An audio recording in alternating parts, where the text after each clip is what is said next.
Friends, MCC बहुत ही जल्द counselling करा सकता है ऑल इंडिया कोटा के लिए, एमबीबीएस बीडीएस के लिए।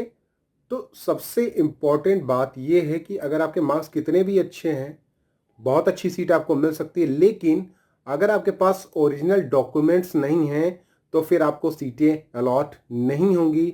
अगर आप रिपोर्टिंग करने जाएंगे, जिस इंस्टीट्यूट में आपको अलॉटमेंट लेटर मिलेगा वहाँ पे आपको सीटें अलॉट नहीं होंगी। कौन कौन से ऐसे इंपॉर्टेंट डॉक्यूमेंट हैं जो आपको अभी से कैरी करने होंगे विद स्टैंडर्ड फॉर्मेट? अगर आपके पास SC ST का सर्टिफिकेट है तो किस फॉर्मेट में होना चाहिए, EWS का सर्टिफिकेट है तो किस फॉर्मेट में होना चाहिए, OBC का सर्टिफिकेट है तो किस फॉर्मेट में होना चाहिए, ये आप प्रीवियस ईयर्स के डॉक्यूमेंट्स को देख के पता कर सकते हैं नीट 2020 की MCC की डॉक्यूमेंट लिस्ट में।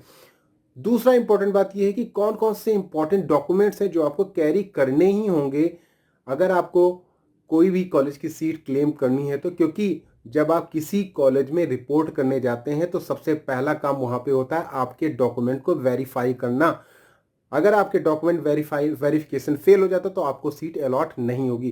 कौन कौन से इंपॉर्टेंट डॉक्यूमेंट हैं जो अभी से आप जिनकी लिस्ट रख लीजिए और बना के रख लीजिए कि भैया मेरे पास ये सारे डॉक्यूमेंट हैं, मेरा जब भी अलॉटमेंट लेटर इशू होगा राउंड 1 का या राउंड 2 का तो मैं ये सारे डॉक्यूमेंट लेके पहुंच जाऊंगा और मैं अपनी सीट को क्लेम कर लूंगा।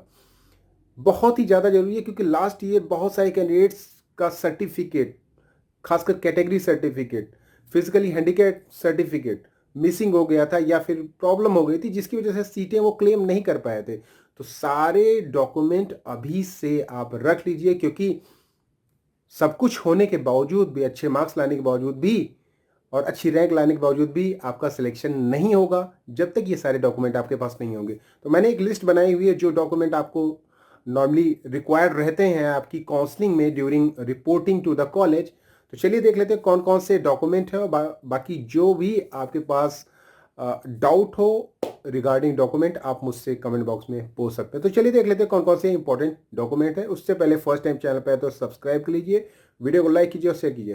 तो दोस्तों, कौन कौन से डॉक्यूमेंट आपको ले जाने होंगे जब आपका राउंड 1 का रिजल्ट आएगा या फिर अलॉटमेंट लेटर आपको मिलेगा? तो जब आप किसी इंस्टीट्यूट में या किसी कॉलेज में रिपोर्टिंग करने जाएंगे तो कौन कौन से डॉक्यूमेंट आपको कैरी करने होंगे? अगर वो डॉक्यूमेंट आपके पास नहीं होते तो आपको वहाँ से भेज दिया जाएगा। तो इसलिए बहुत ज़रूरी है कि आपके पास ये डॉक्यूमेंट होने चाहिए।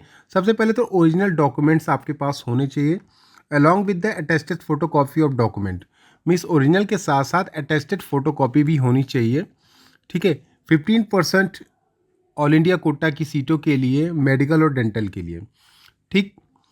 नंबर 1, जब आपकी राउंड 1 की काउंसलिंग हो जाएगी और अलॉटमेंट लेटर इशू हो जाएगा MCC की वेबसाइट से, तो सबसे पहला काम तो यही कि अलॉटमेंट लेटर आपको ले जाना होगा। ठीक है।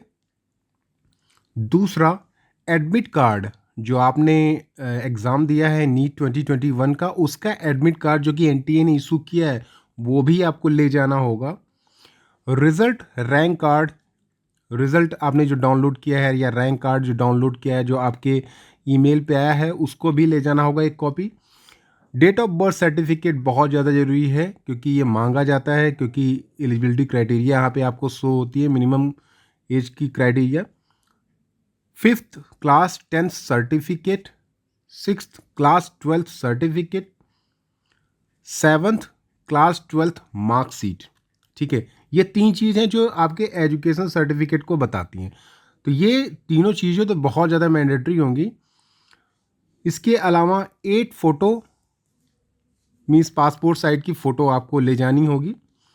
इसके अलावा अगर हम बात करें दोस्तों तो जैसा कि provisional allotment letter generator online, एक प्रोविज़नल अलॉटमेंट लेटर भी होता है जो जनरेट होता है ऑनलाइन, वो आप ले जाएंगे। Proof of identity, Aadhaar card, PAN card, driving licence या पासपोर्ट जो भी आपको ले जाना है आप ले जा सकते हैं। इसके अलावा अगर मैं बात करूं दोस्तों तो NRI कैंडिडेट्स के लिए भी यहाँ पे NRI और OCI कैंडिडेट्स के लिए दिया हुआ पासपोर्ट कॉपी, स्पॉन्सरशिप एफिडेविट और रिलेशनशिप एफिडेविट, ये सारे आपको प्रूफ ले जाने होंगे। इसके अलावा अगर हम बात करें अगर कुछ कैंडिडेट्स जिनके पास जो कैटेगरी वाले हैं, जैसे कि SC/ST कैटेगरी कॉम्पिटेंट अथॉरिटी के द्वारा जो इशू किया गया है स्टैंडर्ड फॉर्मेट में जो हो वो लेके जाना है। ठीक है, यहाँ पे दिया भी हुआ है उसका फॉर्मेट, आप देख सकते हैं, पुराने ब्राउचर में आपको मिल जाएगा। इसके अलावा OBC सर्टिफिकेट, मीन्स जो भी है डिसेबिलिटी सर्टिफिकेट, अगर आप फिजिकली हैंडीकैप्ड में आते हैं तो वो लेके आपको जाना है। इसके अलावा EWS सर्टिफिकेट, अगर आपने EWS लिए अप्लाई किया हुआ है, प्रिस्क्राइब फॉर्मेट में आपको ले जाना होगा। ठीक है, तो कहने का सीधा सीधा मतलब दोस्तों ये है कि ये सारे सर्टिफिकेट आपको ले जाने होंगे in original and with photo copy attested.